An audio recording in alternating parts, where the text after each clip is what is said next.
Once you have logged in, you'll be directed to your dashboard page.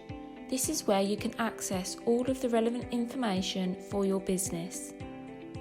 These are broken down into key areas, which are equipment list, refrigerant usage, job worksheet reports, maintenance reports, F-gas reports, financials, accreditations, and training matrix.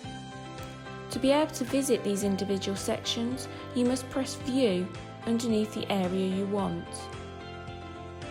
Also, from this section, you are able to visit our main website.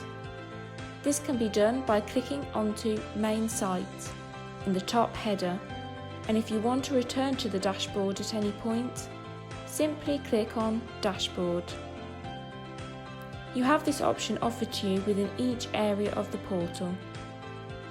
Similarly, the option to log out is provided to you at any given time by simply clicking on Log Out in the top right hand corner, which will take you back to the login screen.